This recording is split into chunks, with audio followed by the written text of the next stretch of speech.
Good morning. I'm Daisy Kinsey, Agency Administrator for the Coronado National Forest. I'm here on the Redfield prescribed burn on the Safford Ranger District. With me, I have George Garcia, the Safford District Ranger, and Adam Bromley, the District Ranger from the Globe District on the Tonto National Forest. We are piloting a new program between the Prescribed Fire Training Center located in Florida, PFTC, and the National Training Center here in Tucson, NAFRI. This pilot program will bring agency administrators, burn bosses, firing bosses, and others from all over the West to shadow on assignments and mark off their task books. Our objective with the pilot program is to set up a prescribed fire training center in the West to help increase capacity and better suit the training needs for our ecosystems. From here, I'm going to turn it over to George, who will touch on the Chief's strategy. It's critical that this burn is happening.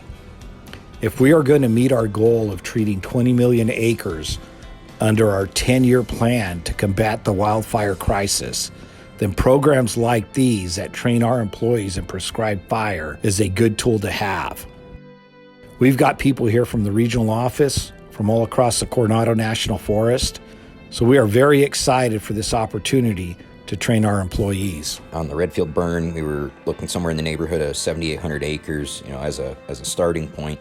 And that's a big step forward. I really feel like, fortunate to get to come down here as we move into adding a prescribed fire training center in conjunction with NAFRI in the Southwest region, specifically here on the Coronado. It's pretty complex what we're doing here, with lots of moving pieces, the use of 2 helicopters, use of natural barriers, rugged terrain. It's really a great opportunity for us as a region to learn and move forward in the new 10-year wildfire strategy on how we conduct these large-scale fuels treatments and prescribed fire, because projects like these are stepping stones to even better communication, that better planning, efficiency, really hopefully create a more resilient landscape. Adam and I both attended the Prescribed Fire Training Center session this last November.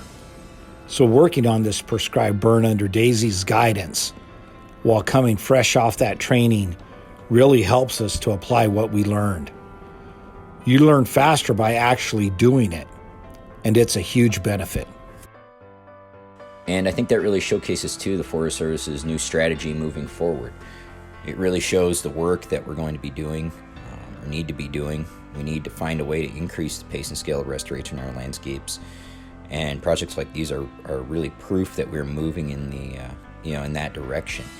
Hopefully we'll be able to spread that culture of fire that exists in some places across the United States to other regions, become more comfortable as a whole with fire's necessary role and our role in reintroducing that fire to ecosystems. These were fire-adapted ecosystems before we as a culture decided to put out every fire out to 70 to 100 years ago. And now we're just looking at reintroducing fire back. That was supposed to be there already. So it's not new, it's just a reintroduction. It allows us to engage a fire on our terms. By reducing those fuels, we're making it safer for our firefighters in the future. But there is a very project-specific goal for this area and will likely differ from another prescribed burn, even if it's on the same district, which is important to remember. I think that, we got to remember that each prescribed fire is just a little different from the last. This burn is aimed at removing the heavy amount of brush from the area. Sheep thrive in open habitats. The goal of this project is to increase that by allowing the number of native forbs and grasses to grow. It's also protecting those natural resources that are out there. It's protecting our communities and a landscape that's been really impacted by our fire suppression for years. And so it allows us to live with fire. That's just what we're attempting to do here. We're learning to live with fire. I think the bottom line, though, is resiliency and introducing fire back into the natural cycle of the landscape. Therefore, when we do get a wildfire or human start on this landscape, it'll be better adapted to make it through it and recover from it. It won't be quite as high intensity as the wildfires that can happen when we don't have a regular cycle of fire on the landscape. That's really kind of the base of it, achieving a greater resiliency of the ecosystems out there. Thanks, Adam. Thanks, George.